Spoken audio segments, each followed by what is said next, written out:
Selamat pagi. Jas, ini ada komen dari Pak Ricky Chang ya. Bukan hati-hati. Hahaha. Temenku yang dia BEBTETS sehari makan berapa ini? 10 biji telur sama kuningnya. Sekarang malah gula darahnya jadi stabil. Tensi juga ikut stabil. Biar paham ya pada kolesterol itu ada trigliserid, HDL dan LDL, bla bla bla bla. Ya iya, kan saya udah berkali-kali ngomong. Ini orang-orang yang mau mempelajari ya. Hidup itu kan ada pembelajarannya, sehat itu ada pembelajarannya. Ya, pembelajarannya itu kamu harus pahami betul-betul sehingga kamu tidak kena manipulasi. Sehingga kamu malah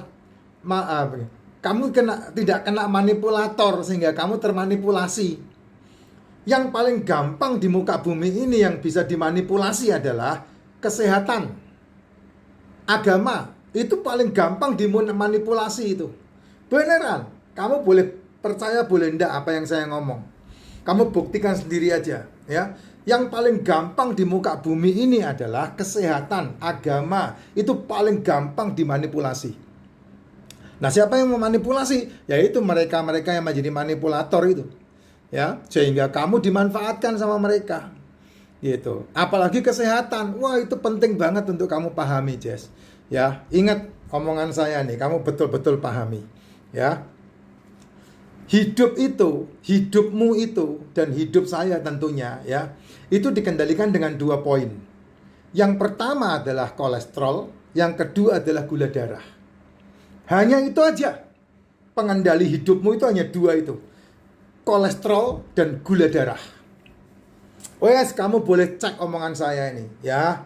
Boleh cek dan silahkan dibantah kalau memang bisa dibantah. Kenapa kolesterol, Pak, pengendalinya? Karena tubuhmu adalah sel. Dan sel itu makanannya kolesterol. Kenapa liver menciptakan kolesterol dan kenapa LDL memompanya menuju ke otak? Karena otakmu butuh kolesterol. Kamu mikir, otakmu membutuhkan makan. Nah, makanannya otakmu itu kolesterol. Nah, LDL yang membawa dari liver menuju ke otak. Ya, tubuhmu butuh kolesterol karena isinya 65 triliun sel lebih. HDL membawa kolesterol ke seluruh tubuhmu. Sehingga kamu pasti memiliki kolesterol. Mau LDL, mau HDL, bodo amat. Ya, itulah makanan tubuhmu. Dan kamu butuh untuk mengasupkan makanan yang berhubungan dengan kolesterol. Telur, ikan, daging, seafood, itu makanan sel tubuhmu. Jadi kolesterol yang tinggi, bersyukur karena tubuhmu sehat. Sel tubuhmu sehat. Nah, yang kedua hubungannya adalah gula darah. Kalau sedikit-sedikit kamu buka mulut isinya makanan, kalau sedikit-sedikit kamu buka mulut kamu isi makanan, ya, melek moto, melek cangkem, dan ketika kamu melek cangkem yang kamu masukkan adalah jajanan, ketika melek cangkem yang kamu masukkan adalah gula, ketika melek moto, melek cangkem yang kamu masukkan adalah tepung-tepungan, ketika melek moto, melek cangkem yang kamu masukkan adalah cemilan, melek moto, melek cangkem yang kamu masukkan adalah gorengan, hati-hati. Kamu sedang memompa pankreasmu untuk memproduksi insulin. Sehingga ketika kamu gulanya berlebih, insulinnya pasti berlebih. Karena apa? Karena yang bisa menurunkan gula di dalam darahmu adalah insulin. Yang kemudian ketika tidak dibutuhkan sama tubuhmu, dititipkan di bawah kulit.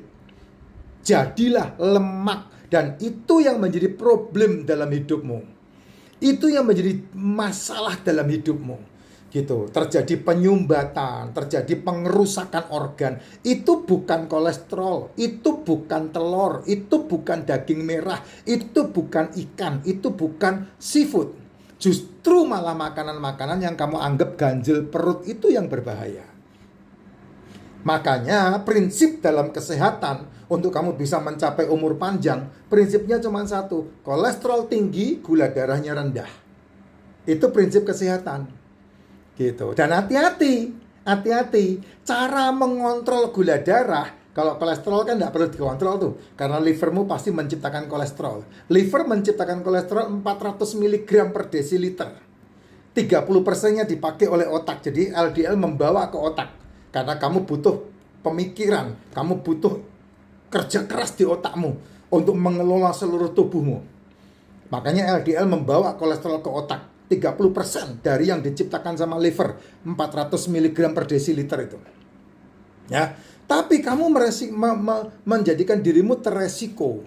Kenapa ya? Karena kamu cara menurunkan gula darahnya bukan alamiah.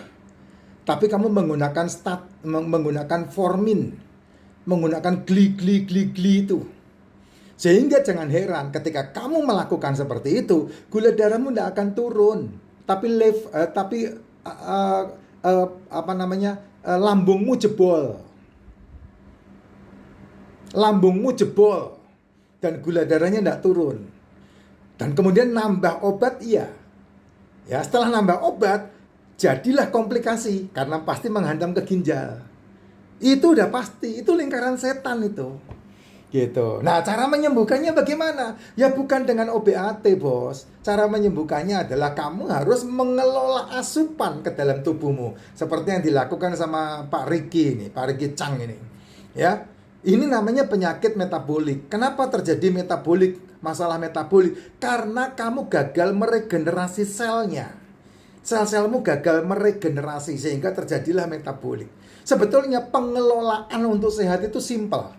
Tidak sarapan dan tidak makan malam. Itu pengelolaan untuk sehat yang paling mudah, paling murah dan paling gampang. Dan makanlah telur, makanlah ikan, makanlah daging, makanlah seafood. Hanya itu saja. Kamu tidak akan celaka makan telur setiap hari. Tidak akan celaka, malah bagus tubuhmu. Malah sehat kamu. Saya satu hari makan telur itu bisa 3, 4, 5 satu hari. Kadang kalau saya sorenya tidak makan bisa 8, bisa 10 satu hari. Nah, hal-hal kayak begini kan penting banget untuk kamu pahami kan. Kalau tidak bisa. Trigliserid itu kan wajar. Ya, karena kamu makan karbo, kamu makan gula, kamu makan tepung. Nah, tepung yang diolah oleh liver itu, gula yang diolah oleh liver itu yang bukan fruktosa, itu kan jadi trigliserid di dalam tubuhmu. Wajar. Makanya tepungnya dikurangi atau di stop. Cemilannya dikurangi atau di stop. Gorengannya dikurangi atau di stop. Nasinya dikurangi atau di stop.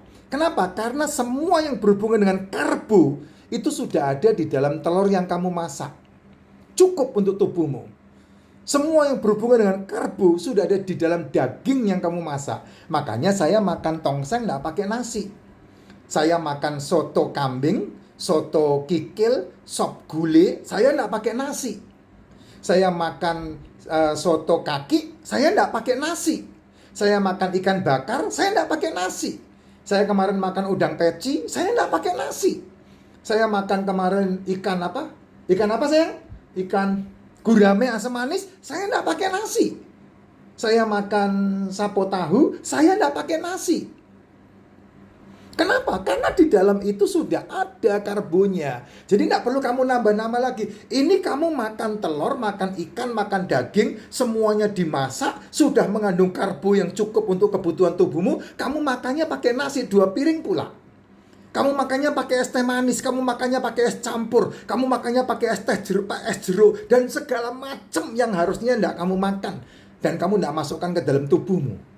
Tapi kamu lakukan itu, dan kamu nyaman. Kenapa? Enak. Nah, itulah yang kengerian yang kamu ciptakan sendiri. Dengan cara seperti itu kamu sedang membentuk monster di tubuhmu. Sehingga 3-5 tahun kemudian kamu akan mengalami masalahmu. Uang yang kamu hasilkan dari kerja tidak dipakai untuk investasi, tapi dipakai untuk membiayai ranjang termahal di muka bumi. Itu pasti. Nah, ini buktinya puji Tuhan, si Pak Ricky udah tahu jalannya. Sehingga walaupun dia mengalami masalah dia BTES, ya, dia tahu persis caranya. Apa itu? Stop sarapan. Tidak sarapan adalah sarapan yang terbaik. Tidak makan malam adalah makan malam yang terbaik. Dan satu hari makannya telur 10 biji. Dan kuningnya, iya namanya telur pakai kuning. Dan apa yang terjadi? Nah itu testimonialnya, kamu lihat itu testimonialnya. Sehat Pak, sehat kamu. Apalagi ditambah kamu minumnya racikan Mak Jin. Wah jos dah.